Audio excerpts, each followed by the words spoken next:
안녕하세요. 일본 나고야에 살고 있는 준입니다. 현재 저는 오키나와에 여행 중에 있습니다. 오키나와 북부 모토부라는 곳에 현재 여행 중에 있습니다. 추라우미 수족관을 구경을 하고 이곳 모토부 시장에 와봤습니다. 이곳에 온 이유는 이곳에 100년이 넘은 오키나와 소바를 팔고 있는, 오키나와에서도 정말 유명하다는 소바집을 찾아가고 있습니다. 가장 먼저 보인 게 이 조그만 시장인데요. 제가 평일날 가서 그런지 사람들이 정말 없더라고요. 그리고 닫힌 가게들도 정말 많이 보였습니다. 물론 시장이라서 그런지 몸빼 바지 파는 그런 옷가게도 있었고요. 시장에 골목길을 잠깐 들어가 봤습니다. 닫힌 가게들, 사람들이 별로 안 다니는 평일 시간대이지만 건물 안쪽에 가보니까 카페도 열려 있는 곳이 있었고 뭔가 조그마한 공방도 이렇게 보였습니다. 오키나와에 유명한 게 시샤라는 사자 같은 형태를 띤 해태상 비슷한 게 있거든요. 이 시샤도 한국의 해태성과 비슷하게 화재도 예방하고 불운도 예방하고 악기도 쫓고 그런 의미로 이곳 오키나와의 전통 집에 이렇게 장식해 놓는 게 전통이었다고 그럽니다. 이 시샤가 오키나와에 있는데 일본 본토에는 볼 수가 없거든요. 이곳 오키나와가 일본 본토의 영향보다는 좀 더 솔직히 역사적으로 보면 대만과 중국과 더 가깝습니다. 그래서 이쪽에 중국 쪽에 영향을 더 많이 받았다는 게 맞는 것 같아요. 그리고 이곳 오키나와 전통 가옥을 보면 대만 쪽 전통 가옥하고 비슷한 게 너무 많습니다. 지금 보시는 건 콘크리트 발라놓고 전통 가옥도 아니잖아요. 그렇기 때문에 뭐라고 말하기가 좀 힘든데 아직도 이곳 시골이지만 이런 지금 오른쪽에 보시는 이런 옛날 집들이 많이 남아 있습니다. 건물 지붕을 보면 좀 특이하죠? 이게 시골이라서 색깔도 별로 안 입혀져 있는데 색깔 입혀져 있는 집들 제가 또 나중에 기회 있으면 보여드릴게요. 지금 집 앞에 이렇게 시샤를 전시해 놓는 집들이 많이 있습니다. 저도 저 시사가 너무 하나 갖고 싶었는데 한 쌍을 갖고 싶은데 좀 비싸더라고요. 오늘의 목적지인 오키나와 소바를 100년간 이어서 만들고 있는 키시모토라는 식당에 찾아왔습니다. 이곳 키시모토가 100년이 된 가게라서 그런지 많은 언론 매체에 방송되어 있었습니다. 이게 100년의 역사를 가진 오키나와 소바입니다. 여러분들이 생각하신 것과 조금 차이가 있죠? 소바라고 그랬으니까 메밀국수를 생각하실 수 있었는데요. 이게 오키나와에서는 소바가 우동과 좀 비슷한 그런 겁니다. 좀 더 명확하기 위해서 제가 좀 찾아봤는데요. 원래 일본에서 소바라는 건 면 종류를 모두 소바라고 그랬다고 그래요. 일본 본토에서도 처음에 라면을 중화소바라고 불렀다고 그래요. 중화소바, 중국에서 온 면 요리, 그래서 라면을 중화소바라고 불렀다고 그럽니다. 아직도 메밀로 만든 면 요리 이외에도 소바라는 단어가 사용하는 곳이 있습니다. 여러분들도 잘 알고 계시는 야끼소바라는 단어에 소바가 사용되고 있는데요.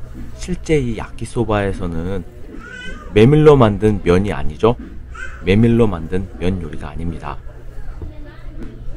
그리고 제가 먹고 있는 밥은 주시라고 불리우는 밥이거든요. 한국으로 치면 그냥 영양밥이라고 생각하시면 될 것 같아요. 그리고 이 오키나와에서는 돼지고기가 되게 되게 유명합니다. 한국도 제주도가 흑돼지가 되게 유명하잖아요. 오키나와도 흑돼지가 되게 유명합니다. 그리고 가장 중요한 맛은 어떻냐라고 했을 때는요. 이게 밀가루로 만든 면이기 때문에 우동하고 되게 비슷한데 우동보다 탄력이 없습니다. 먹었을 때 딱딱 끊어지는 거 보면 바로바로 딱딱 끊어지거든요. 그래서 탄력이 없다는 점. 그리고 국물은 가츠오부시, 참당어로 만든 가츠오부시로 육수를 만들었거든요. 이게 가츠오부시 육수에 이런 면을 먹는 게 조금 새로웠죠. 그리고 면은 사람마다 아마 호불호가 달라집니다. 그런데 국물만큼은 호불호가 갈리지 않을 겁니다. 국물은 정말 맛있게 우려낸 그런 집입니다. 100년의 전통을 이어왔다고 그럽니다. 솔직히 이야기하면 100년 전에 그 맛이 지금까지 통한다는 건 고기류 빼놓고는 별로 없지 않을까요? 스시집이 100년이 됐다고 그러면 그건 저는 이해가 할 수 있는데, 이런 면집, 국수집이 100년의 전통을 이어갔다고 그러면 100년 전에는 어떤 조미료가 있었을까요? 그 당시의 조미료와 그 당시의 맛을 그대로 가지고 지금까지 왔다는 건 조금은 힘들지 않을까요? 아무튼 호불호는 갈리지만 상당히 괜찮은 음식점이었다. 그리고 여기 물가가 정말로 상대적으로 엄청 쌉니다. 관광지여서 비싸지 않을까라고 생각을 했는데요. 나고야보다 아이치보다 물가가 싸더라고요. 아이치보다 이 오키나와에서 한 달 살기 이런 거 해도 더 재밌을 것 같아요. こんにちは。名古屋に住んでるジュンです。私今沖縄旅行中です。沖縄でなんか有名だって言われてる沖縄のそば食べに来てます。沖縄のそばの店の中で100年の歴史を持ってる店に来てるんですよ。で、前のところで私韓国語でちょっと喋ったんだけど、韓国語で喋ることより日本語で喋った方が少しはちょっと楽で日本語で今喋ってます。その代わり日本語がうまいかっていうとそれでもないし、日本語の発音がうまいかっていうとそれでもない状態なんですね。何かわからないけど、普通の生活の中で韓国語はあんまり喋らず日本語ばっかり喋ってるから、自分の口は日本語が今はちょっと楽かなって思ってるところです。以上の頭のところで韓国語で喋って説明もしましたけど、今日本の沖縄でそばって言ってるのは、もともと日本でそばっていう言葉が麺の種類をほとんどそばって言ってたらしいです。それが今も残ってて、沖縄では今もそばっていうのは麺であればそばっていうらしいです。沖縄で食べれる樹脂っていうものなんですけど、これは美味しかったです。この樹脂は食べやすいし美味しかったんです。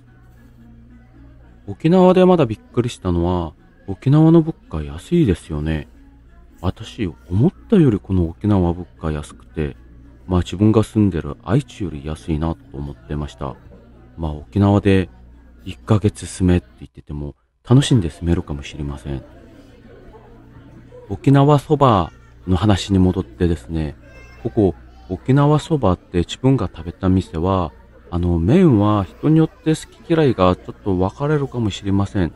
形だけ見るとうどんみたいな形なんですけど、ちょっと歯ごたえがうどんみたいにちょっと違うような気がするので、人によって麺に関してはちょっと反応が違うかもしれません。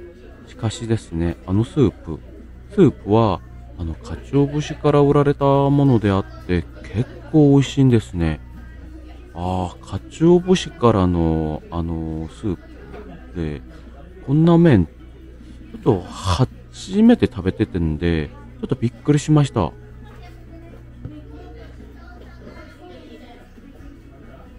구독, 좋아요, 알람 설정 사랑합니다.